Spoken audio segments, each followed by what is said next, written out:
দেখা যায় কি যায় না? বার্মার দিকে তাকান, কাশ্মীরের দিকে তাকান, চেচেনিয়ার দিকে তাকান, বছনিয়ার দিকে তাকান, এখন বর্তমান চলতেছে ফিলিস্তিনের গাজা উপত্যকার দিকে তাকান। চতুর্দিকে মুসলমান নির্যাতিত, মুসলমান নিপীড়িত, মুসলমান নিষ্পেষিত, মুসলমান নির্যাতনের শিকার হচ্ছে, মুসলমানের গা থেকে রক্ত ঝরছে। আমাদের মুসলমানদের জন্য প্রথম কিবলা ছিল মসজিদুল আকসা, বাইতুল মুকাদ্দাস। এই বাইতুল মুকাদ্দাসের মধ্যে রক্ত ঝরতেছে, বাইতুল মুকাদ্দাসের ফ্লোরের মধ্যে রক্তের গড়াগড়ি হইতেছে।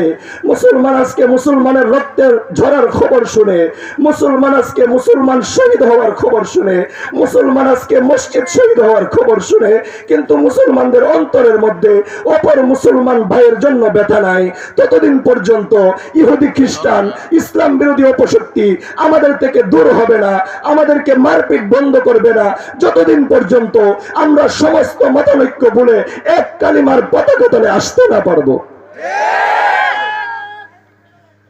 আজকে আমাদের অনেকের প্রশ্ন হয়, বাইতুল মুকাদ্দাস তো ফিলিস্তিনে, বাইতুল মুকাদ্দাস তো ফিলিস্তিনে, বাংলাদেশ থেকে যাওয়ার সুযোগ নাই, জিহাদ করার সুযোগ নাই, বাঁচানোর সুযোগ নাই, এটা তো আরেক দেশের ইস্যু, এটা তো অন্য রাষ্ট্রের ইস্যু। বাংলাদেশ এক রাষ্ট্র, ফিলিস্তিন আরেক রাষ্ট্র, দুইটা দুই রাষ্ট্র। তাদেরকে বলতে চাই, অনেক মুসলমানদের মুখেও শোনা যায়, হুজুর এই বিষয়ে কথা বলে লাভ কি, এই বিষয়ে সচেতন হয়ে লাভ কি? বাইতুল মুকাদ্দাস তো বাংলাদেশের জমিনে না যে আমরা বাইতুল মুকাদ্দাসকে মুক্ত করার জন্য যুদ্ধ করব, জিহাদ করব। বাইতুল মুকাদ্দাস তো ফিলিস্তিনের জমিনে।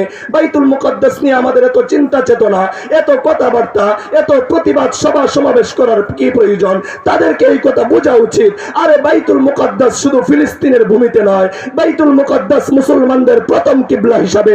বাইতুল মুকাদ্দাসের সাথে আমাদের কোনো শুধু বাণিজ্যিক সম্পর্ক ফিলিস্তিনের সাথে তা নয়।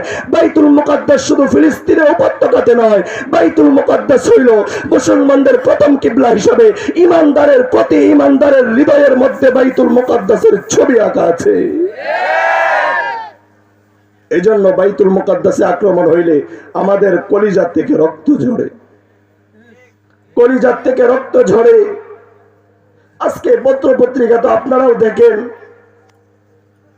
ফিলিস্তিনের ইস্যুতে যখন একের পর এক মানুষকে শহীদ করা হইতেছে, প্রায় শতাধিকের মতো মসজিদকে শহীদ করে দেওয়া হয়েছে, ভেঙে ফেলে দেওয়া হয়েছে।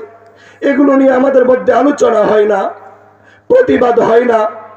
ফিলিস্তিনের মুসলমানদের জন্য কই দোয়ার আয়োজন তো সব জায়গায় হয় না।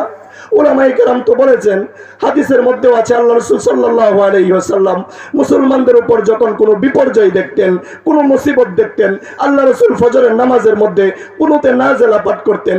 কই আজকে তো শত শত মসজিদ দেখা যায়, হাতে গোনা কিছু মসজিদের মধ্যে ফজরের নামাজের মধ্যে কুনুতে নাজিলা পড়া হয়, অন্যান্য মসজিদগুলোতে পড়া হয় না।